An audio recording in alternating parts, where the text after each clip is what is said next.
사도행전 20장 17절 말씀부터 25절까지 읽어드리겠습니다. 다 같이 기도하셔서 함께 읽으시겠습니다. 20장 17절에서 25절까지만 우리 공독하시겠습니다. 다 같이 바울이 미레도에서 사람을 에베소로 보내어 교회 장로들을 청하니 오매 저희에게 말하되 아시아에 들어온 첫날부터 지금까지 내가 항상 너희 가운데서 어떻게 행하는 것을 너희도 보았노라.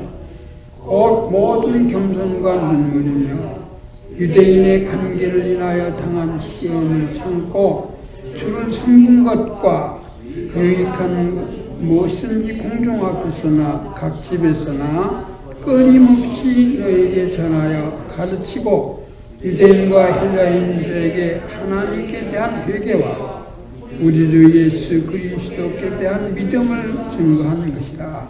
보라, 이제 나는 심령의 매임을 받아 예루살렘으로 가는데 거기서 무슨 일을 만나는지 알지 못하노라. 오직 성령이 각성해서 내게 증거하여 결박과 환난이 나를 기다린다 하나시나 나의 달려갈 길과 주 예수께 받은 사명 곧 하나님의 은혜의 복음을 증거하는 일을 마치려 하면 나의 생명을 조금도 귀한 것으로 여기지 아니하노라. 보라, 내가 너희 중에 왕래하며 하나님 나라를 전파하였으나 지금은 너희가 다 내 얼굴을 다시 보지 못할 줄 아노라. 하면 작성하시기 바랍니다. 오늘 본문 말씀은 3차 전도여행을 마치고 돌아가는 길에 예배소 장로들이라고 하는데 그 다음에 감독들이라. 여기 성경에서 장로나 감독은 바로 교회 지도자, 다시 말하면 지금의 목사들을 말한다. 해석이 좀 다릅니다. 그래서 우리 나사렛 때는 장로가 없이 바로 이 장로나 감독은 바로 교회 지도자들을 말한다. 그렇게 합니다. 어쨌든 이 시간에는 밀레도에서 바울이 고별 설교한 내용을 말씀드리겠습니다. 지난 주일에도 여러분들에게 말씀드렸습니다만 바울의 제3차 전도 여행은 두 가지로 정리된다고 했습니다. 그 첫째는 소아시아의 수도, 서울이었던 바로 에베소에서 3년간 있으면서 복음을 전했습니다. 그래서 그 즈음에 많은 교회들이 생겼는데 제가 생각하기는 소아시아, 계시록 2장 3장에 나온 소아시아 7교회가 그때 생기지 않았나 그렇게 보고 있습니다. 하여튼 에베소에서 전도한 일과 그리고 두 번째는 뭡니까? 아우구스도 황제 때에 대훈련이 흉년이 들었습니다. 그래서 팔레스타인 지방 흉년 때문에 예루살렘에 있는 성도들이 많은 고난을 겪고 있기 때문에 바울이 구제 헌금을 거두러 나선 겁니다. 그래서 이 바울이 구제 헌금 때문에 마게도냐 간 거, 우리 오늘 본문에 나오고 있습니다. 20장 2절에 보면 마게도냐에 갔습니다. 마게도냐는 어떤 교회가 있습니까? 빌립보 교회와 데살로니가 교회였습니다. 그런데 마게도냐에 고린도 후서 8장에 보면 마게도냐에 있는 성도들은 가난하고 굉장히 핍박 가운데서 힘에 지나도록 헌금을 하였다. 그러면서 고린도 교인들에게 헌금을 독려하는 내용을 기록하는 것을 볼 수 있습니다. 힘에 지나도록 구제 헌금을 했다. 그 말은 무슨 말입니까? 그 그 헌금이라는 것은 내가 쓰고 남아 돌아가서 헌금하는 거 아니라 믿음의 표시라고요. 그래서 믿음이 있는 사람은 힘이 지나도록 헌금을 한다. 그런 뜻입니다. 어쨌든 마게도냐에 건너가서 이제 구제 헌금을 걷고 고린도에 갔습니다. 여긴 헬라 지방이라고 하는데 헬라에 아테네와 고린도가 있는데 그 헬라 지방에 가서 이 고린도에 가서 석 달을 있으면서 거기서 헌금을 하고 또 로마서를 거기서 기록했습니다. 그러나 바로 그 구제 헌금을 거둔 구제 헌금을 가지고 예루살렘으로 가려고 배 타고 예루살렘으로 가려고 했지만은 선창가에서 그 배가에서 배 안에서 바울을 없애겠다는 그런 정보가 들었습니다. 그래서 바울이 다시 되돌아서서 예루살렘에 가지 않냐고 다시 마게도냐 빌립보 교회에 있는 쪽으로 갔습니다. 그리고 거기서 배를 타고 드로아라는 곳에 들리게 된 겁니다. 드로아에 가서 그날 밤에 어떻게 설교가 길었는지 밤중까지 설교를 했다고 그랬어요. 그때 어떤 청년이 저 창가에 3층이나 되는데 창가에 걸터 앉아서 하루 종일 나가서 일하고 그 밤늦게까지 설교를 하니까 이 사람 졸거든요. 졸다가 이 사람 떨어졌어. 3층에서. 그 유스도라는 사람 청년이었는데 그 사람 떨어져서 가보니까 죽었어요. 그래서 바울이 가서 죽은 시체를 안고 하나님께 기도했습니다. 열심히 기도했더니 그 사람이 살아났어요. 죽은 자가 살아났다고요. 여러분, 이 일로 인해서 바울의 복음 전도가 더 효력 있겠습니까? 없겠습니까? 야, 그 설교가 길으니까 가지 말아야 돼. 그런 얘기를 안 했다고요. 여기에 본문에 보니까 큰 위로를 받았더라. 그렇게 말을 하는데 그 큰 위로가 무엇입니까? 하나님이 죽은 자를 살리는 그 광경을 자기 눈으로 똑바로 보고 하나님만 의지하게 했다는 말입니다. 그래서 거기에 드로아에 가서 바울의 설교를 들은 사람들이 큰 은혜를 받고 돌아갔다 하는 얘기입니다. 자, 그리고 이 드로아에서 여러 섬을 거쳤습니다. 거치는 다른 건 얘기하지 않고 밀레도에 왔습니다. 밀레도는 어디냐면 바로 예배소 가까운 곳입니다. 그런데 예배소에 안 갔어요. 그 왜 안 갔는가? 저도 많이 생각을 했습니다. 뒤 누가 따라다니니까 유대인들이 따라다녀요. 근데 뭘 많이 갔으면 돈을 많이 가졌어요. 그래서 수행관도 굉장히 많아요. 여기 보니까 소아시아 사람 누구 한 10대 사람 돼요. 수행관도. 그러니까 돈이 많았다는 얘기예요. 그래 밀레도에 가서 갑자기 도착해서 사람을 보내가지고 예배소 장로들을 불렀습니다. 다시 말해 감독들을 불렀어요. 지도자들을 불렀어요. 부르고 거기에서 설교를 했습니다. 근데 그 설교가 마지막 설교예요. 그래서 오늘 설교 제목을 밀레도에서 바울의 고별 설교라.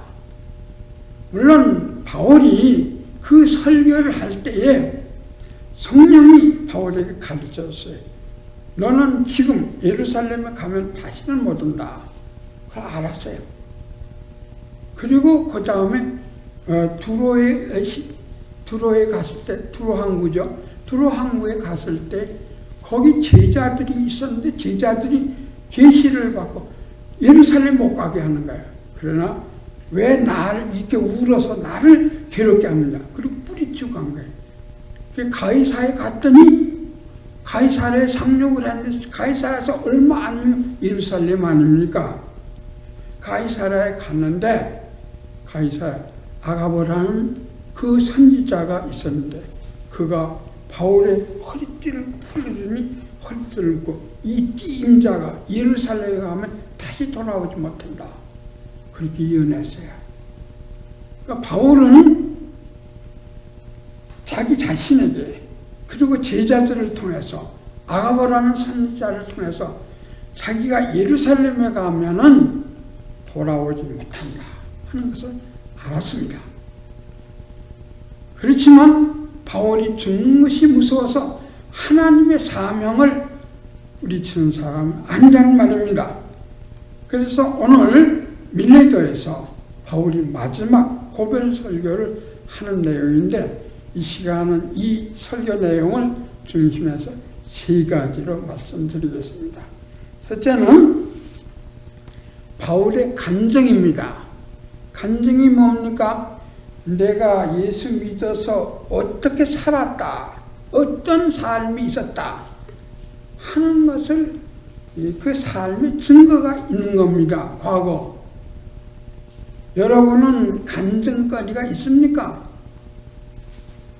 간증과 고백은 굉장히 중요한 겁니다. 그렇게 삶이 변화됐다는 얘기예요.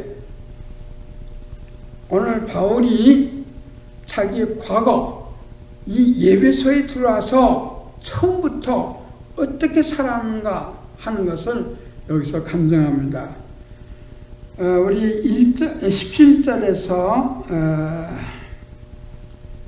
우리 21절까지인가요? 예, 21절까지 우리 같이 읽겠습니다.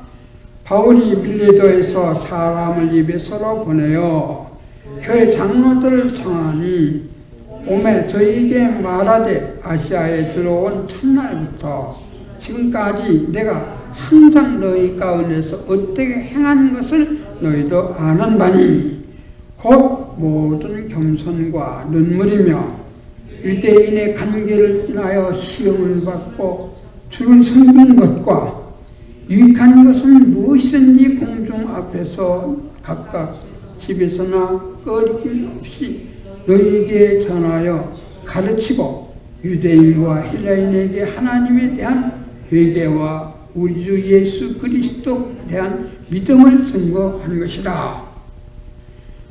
예배소에 오던 첫날부터 세 가지를 내가 했던 것은 너희가 알지 않느냐. 그 첫째가 뭡니까? 모든 겸손과 눈물이라고 했습니다.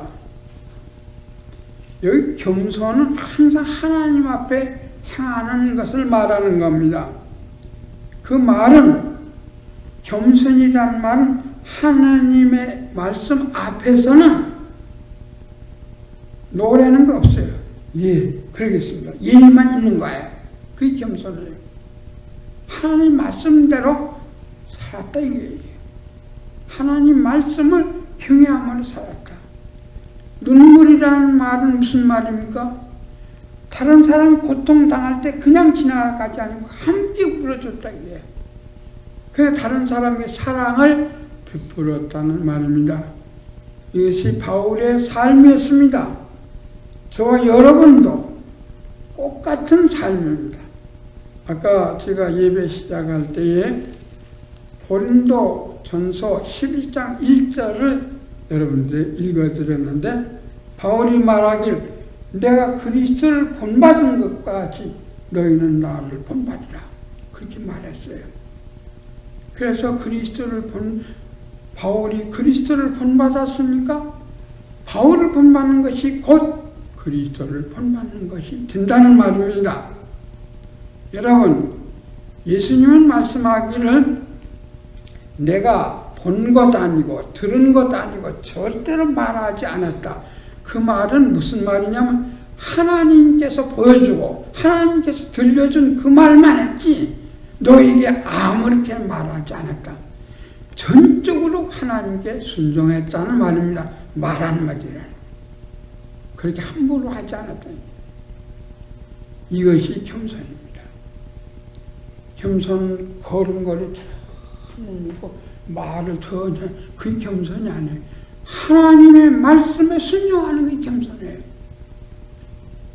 그리고 나아가서 다른 사람, 내 유익을 구하지 않냐고 다른 사람의 유익을 구하는 겁니다. 예수님은 죄가 없으신데 우리들의 죄 때문에 와 죽으셨고 고난을 다 당하신 거예요. 왜? 우리들 때문에. 이것이 예수님의 겸손이고 이것이 예수님의 눈물이었습니다. 여러분, 내가 억울해서 우는 거, 그게 그건 자기가 담당할 것이지. 우리는 다른 사람을 위해서 살아야 된다는 말입니다. 이것이 바울의 첫째 간증이었습니다. 모든 겸손과 모든 눈물로 너희를 대하지 않았느냐. 두 번째는 뭐였습니까? 유대인의 관계를 참았다고 그랬어요. 여러분, 우리가 세상에서 천국에서 신앙생활을 하는 것이 아닙니다. 그렇기 때문에 우리가 신앙생활을 할 때 우리를 괴롭히는 사람이 많이 있단 말이에요. 그때의 가장 중요한 게 뭡니까? 참는 거예요. 저는 그 동역자 되신 목사님들이 신경질조로 사람을 내쫓고 자기 거치장성을 막 잘라내고 저러면 안 되는데 그런 생각을 하곤 했어요. 그게 내 사람입니까? 그 사람이 언제 변할지 또 모르는 거 아니에요. 그 자기에게 괴로움이 된다고 잘라내버린다. 여러분, 참아야 됩니다. 사업도 마찬가지예요. 공부 하나 해서 박사학위 받으려도 참고 견뎌가네. 우리가 사업을 하는데도 얼마나 어려움이 많습니까? 참아야 되는 거예요. 우리나라 속담에 참을 인자 3개를 쓰면 성공 못할 일이 없다 그랬는데 요즘 사람들은 너무 삶이 편해지기 때문에 참을성이 없어요. 내가 그 말 듣고 무슨 여기 있겠느냐. 그래서 확딱 교회 나가는 거예요. 그리고 사람을 내쫓는 거예요. 내쫓는 운동하는 거예요. 여러분, 참아야 됩니다. 세월이 가면 갈수록 바울은 유대인들이 그렇게 쫓아다니면서 괴롭혔지만 유대인보다 더 악한 사람들이 이 세상에 얼마든지 있을 수 있는 거예요. 교회 생활이라고 우리가 다 천국 생활을 하는 거 아닙니다. 여기서도 자기가 참는 것이 바로 신앙생활 잘하는 거예요. 여러분, 내 비위에 안 맞는다고 왔다 갔다 해서는 안 되고 내 비위에 안 맞는다고 사람을 적대시해서는 안 된다는 얘기예요. 바로 우리는 참아야 됩니다. 공부를 해도 그렇고 사업을 해도 그렇고 우리는 참는 것이 축복이라는 것을 알아야 됩니다. 히브리서 10장에 보면 모든 선지자들은 다 참았다고 그랬어요. 너희도 참아야 된다고 그랬습니다. 욥의 인내를 배우라고 그랬습니다. 욥이 무슨 죄를 졌습니까? 그러나 그는 병들고 식구들이 그 아내까지 배반을 했다고 했습니다. 그렇지만 참았어요. 그래서 나중에 하나님께서 배나 큰 축복을 주신 것 같이 인내가 성공인 걸 알아야 됩니다. 신앙생활도 사업도 그렇고 공부도 그렇고 인내가 없으면 안 돼요. 물론 피해야 할 건 피해야지요. 그래서 지혜가 지혜는 뱀같으라 순하기는 비둘기같으라 예수님이 말씀하신 거예요. 미련하게 그냥 참으라니까 가만히 있는 것이 아니고 뭐가 잘못된지 잘못된 걸 고쳐가면서 참아야 된다는 거예요. 그러나 잘못된 것이 없으면 참는 것이 성공이 된다는 것을 믿으시기를 바랍니다. 세 번째로 바울은 끊임없이 말을 했다. 다시 말하면 유익한 것은 끊임없이 말했다. 그 아래 보면은 21절에 보면 유대인과 헬라인들에게 하나님께 대한 회개와 우리 주 예수 그리스도에 대한 믿음을 증거한 것이다 그랬어요. 회개와 믿음을 증거한 것이 끊임없이 유익한 것. 여러분, 사람들이 왜 할 말을 하지 못합니까? 할 말을 하지 못하는 이유는 사람의 눈치를 보기 때문입니다. 하나님의 말씀을 그대로 전하지 못하고 거기다가 다른 것을 포장하거나 다른 것을 아름답게 꾸미는 것은 사람 듣기 좋으라고 그런 거예요. 저는 말 잘할 줄 몰라요. 그냥 말 잘하는 사람, 그 말을 들으라 합니까? 하나님 말씀 들으라 하는 거지. 하나님 말씀은 회개도 들었고 위로도 들었고 그 속에 믿음을 가지라는 말이 많이 들어있는 것입니다. 여러분, 사람의 눈치를 보지 않냐고 바울은 저들에게 유익하겠다면 언제든지 말했다는 말입니다. 이것이 바울의 간증이었습니다. 그는 온 겸손했으며 그는 눈물로 사람들을 대했고 나아가서 그는 오래 참았습니다. 괴로움을 오래 참았습니다. 뿐만 아니라 담대하게 자기의 진리를 말한 사람이라고 말씀하고 있습니다. 두 번째로 오늘 본문 말씀은 바울이 자기의 각오를 말하고 있습니다. 22절 말씀 같이 읽겠습니다. 25절까지. 보라, 이제 나는 심령의 매임을 받아 예루살렘으로 가는데 거기서 무슨 일을 만날지 알지 못하노라. 오직 성령이 각성해서 내게 증거하여 결박과 환난이 나를 기다린다 하시나 나의 달려갈 길과 주 예수께 받은 사명 곧 하나님의 은혜의 복음 증거하는 일을 마치라면은 나의 생명을 조금도 귀한 것으로 여기지 아니하노라. 보라, 내가 너희 중에 왕래하며 하나님 나라를 전파했으나 지금은 내가 다 내 얼굴을 다시 보지 못할 줄 아노라. 여러분, 자기의 각오를 얘기하는 거예요. 성령이 각성해서 말하기를 내가 예루살렘에 가면 다시는 너희를 보지 못한다. 그렇게 말했지만, 아니, 성령이 하나님이 원하시는 일인데 내 사명을 내 목숨 때문에 내가 고통당하는 것 때문에 피하겠느냐, 그런 뜻이에요. 그래서 오늘 이 말씀 23절 말씀은 굉장히 중요한 것입니다. 24절 말씀 같이 읽겠습니다. 나의 달려갈 길과 주 예수께 받은 사명 곧 하나님의 은혜의 복음 증거하는 일을 마치려면 나의 생명을 조금도 귀한 것으로 여기지 않으려 한다. 여러분, 하나님의 사명이라면, 하나님의 뜻이라면 자기의 목숨 조금도 아깝게 여기지 않겠다는 말입니다. 여러분, 바울이 로마 감옥에 갇혔을 때에 빌보 교인들에게 이와 똑같은 말을 했습니다. 그 변함이 없었다는 얘기예요. 빌보 1장 19절 읽어보십시다. 거기 똑같은 말이 있어요. 빌보서 1장 19절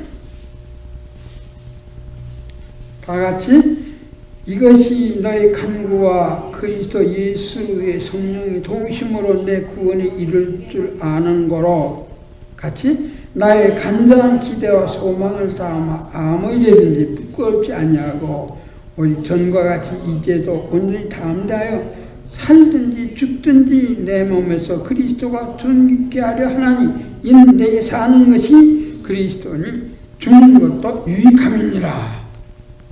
사람들은 바울이 감옥에 갇혀서 창피하다 이렇게 생각은, 내가 복음 때문에 갇혔는데 뭐 창피하냐. 옛날이나 지금이나 내 마음은 조금도 담대하지 않다. 내가 로마 감옥에서 죽는다고 하더라도 내 생명은 하나님의 것이니까 살든지 죽든지 내 몸에서 그리스도만 존귀케 하려 한다. 얼마나 담대한 각오입니까? 여러분, 이런 각오를 가지지 않으면 우리가 믿음 생활하기 힘든 때가 올 겁니다. 여러분, 제가 본 책인데, 그 공산 6.25 때입니다. 교회를 인민군들 둘러싸가지고 문간에 서서 저 사진 걸었던 예수님 사진 문간에 놓고 예수님 사진에, 예수의 사진에다 침 팍 한번 팍 밟고 지나가라고요. 그렇지 않으면 다 총살시키겠다는 거예요. 그래 집사님도 팍 밟고 팍 지나가는 거예요. 그런데 거기 주일학교 학생 하나는 꽁충 뛰어넘어갔어요. 그 인민군들이 바보이겠습니까? 누굴 죽였겠습니까?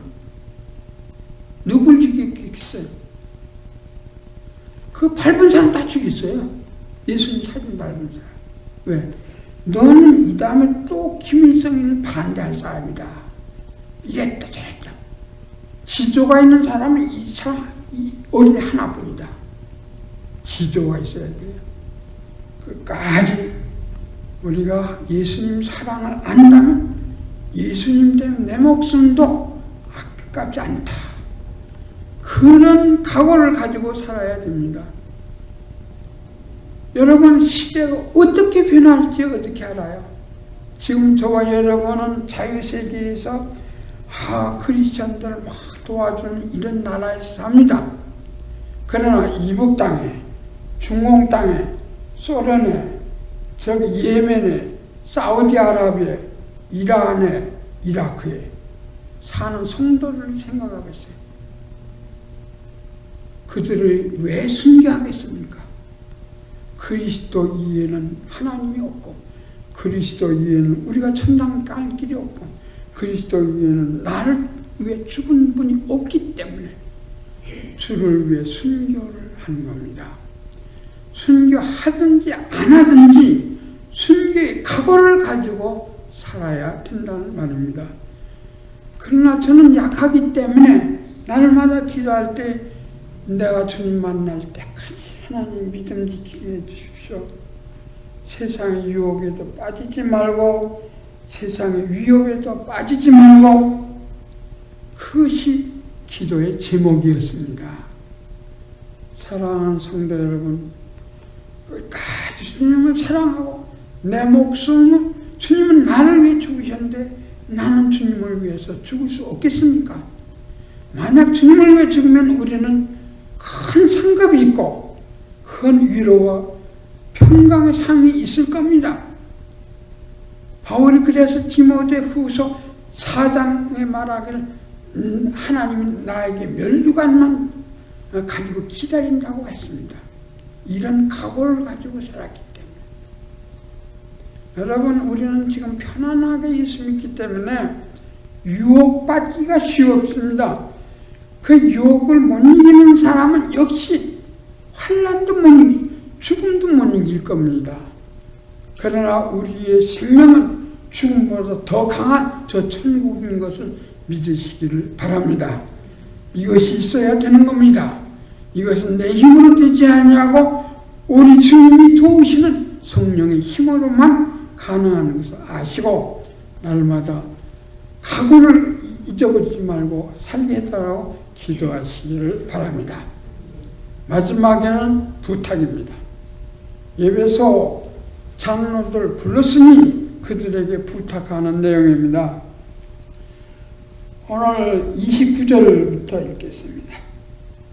29절부터 내가 떠난 후에 흉악한 이리가 너에게 들어와서 그 양떼를 아끼지 아니하며 또한 너희 중에서도 제자들을 끌어 자기 일을 쫓게 하려고 어그러진 말을 하는 사람들이 일어날 줄을 내가 아노니 그러므로 너희가 일깨어 내가 3년이나 밤낮 쉬지 않고 눈물로 각 사람을 훈계하던 것을 기억하라.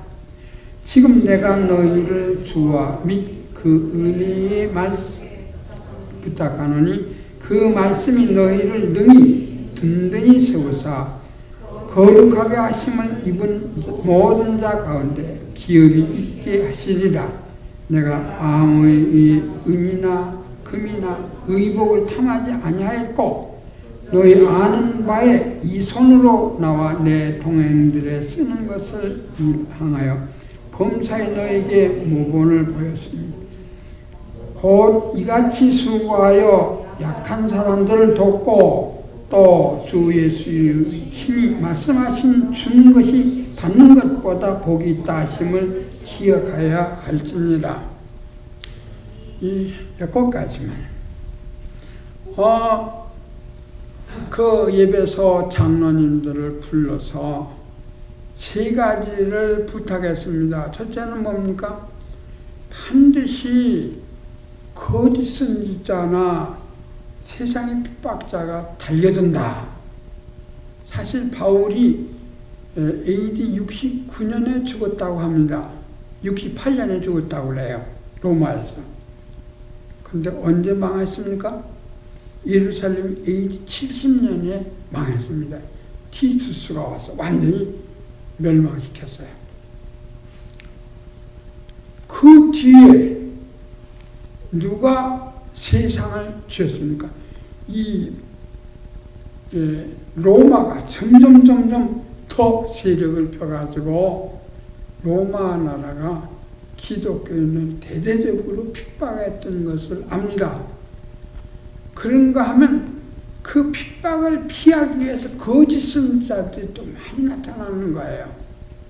우리는 역사 가운데 미라노 칙령 AD 313년 콘스탄틴 대제가 미라노 칙령을 내리기 전까지 그 200년 어간 동안에 말할 수 없이 그리스도인들이 핍박을 당하고 거짓 선지자들에게 시달렸던 것을 우리는 역사를 통해서 잘 알고 있습니다. 여러분, 이것은 그때 일입니까? 지금도 마찬가지. 지금도 교회 안에 우리를 핍박하는 사람들과 우리를 거짓 선지자들이 너무나 많이 있는 거예요. 진리가 무엇입니까? 진리는 창조주 하나님이시오. 그의 아들 우리를 위해 죽으신 예수 그리스도가 진리입니다. 나를 인도하시는 성령님, 성부, 성자, 성신, 이 삼위일체 하나님이 진리요, 그의 말씀이 진리요, 그가 가르치는 것이 곧 진리입니다. 그러나 이 세상에 자기의 뜻대로 살지 않는다고 우리를 핍박하며 거짓 선지자가 많이 있다는 것을 알아야 됩니다. 그때뿐만 아닙니다. 어떤 군목이 신문에 보니까 그 군대에서 기도하는데 예수의 이름으로 기도합니다. 그랬다고 그 사람 징계를 받았더라고요. 예수의 이름, 특정 종교를 두둔했다. 그랬다고. 여러분, 미국도 타락해 간다는 것을 알아야 됩니다. 작년에 우리가 뭐가 통과됐죠?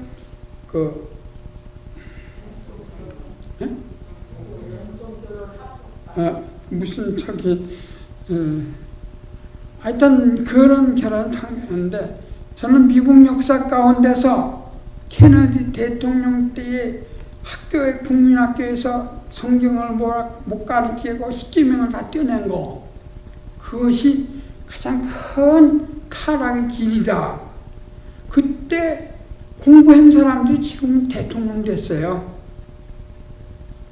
그런데 작년에 오바마 대통령 때 동성 결혼을 허락했다고요, 법적으로. 여러분, 이렇게 미국이 점점 타락해 가는 것을 보여주는 거예요, 역사가. 언제 무슨 일이 생기는지 모릅니다.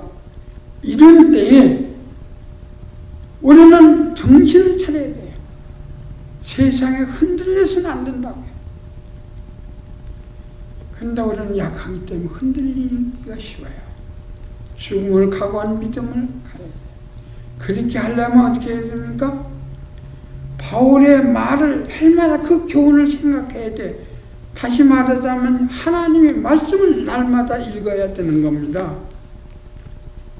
여러분, 우리가 먹는 음식은 우리의 몸을 만들고 우리가 읽는 이 성경은 우리 영혼을 살찌게 하는 겁니다. 성경이 없으면 여러분 말씀은 곧 들으면 제가 지금 한 말을 밖에 했다 다 잊어버려요. 그 잊어버리는 것이 상이에요. 5%밖에 안 남는다 그래요. 다 잊어버리고. 그래서 우리는 날마다 매일같이 성경을 읽어야 돼. 오늘 아침에 여호수아가 그 남부 여하권도 다 멸한 성경을 읽었는데 하나님의 위대하심을 거기서 발견하게 되는 겁니다. 날마다 성경을 읽어야 돼.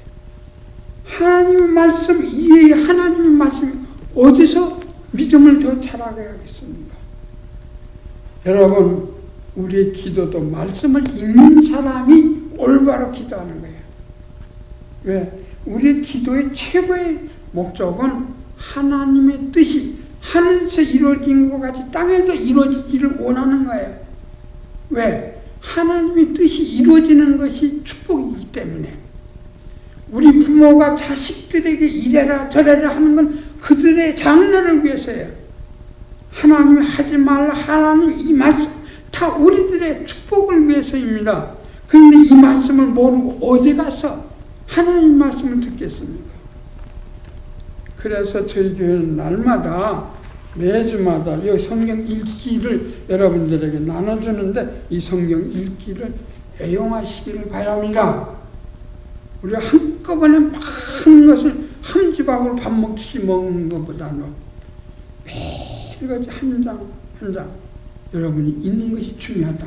저는 삶 가운데 그걸 느꼈기 때문에 여러분들 매일 읽도록 하는 거예요. 한꺼번에 성경 한 권 다 신문에 보니까 뭐 성경 통독 방법이라고 강의를 하시더라고요. 어떤 장로님이. 여러분 매일같이 성경을 읽으시기를 바랍니다. 묵상하시기를 바랍니다. 그대로 살려고 기도하시기를 바랍니다. 그럴 때 하나님께서 아무리 세상이 바뀌어도 여러분들의 믿음을 튼튼하게 지킬 겁니다. 그리고 또 한 가지 부탁이 있어요. 내가 사는 것처럼 모범되게 살아라 그랬는데 어떻게 살았습니까? 여러분 고린도 전서 9장에 보면 바울이 자기가 나는 교육자이기 때문에 너희들의 사례를 받는 것이 마땅하다. 그런데 안 받는다. 왜? 너희는 개척교육이기 때문에. 그래 내가 얼마든지 가르치는 자로 주장할 수 있다 이거야.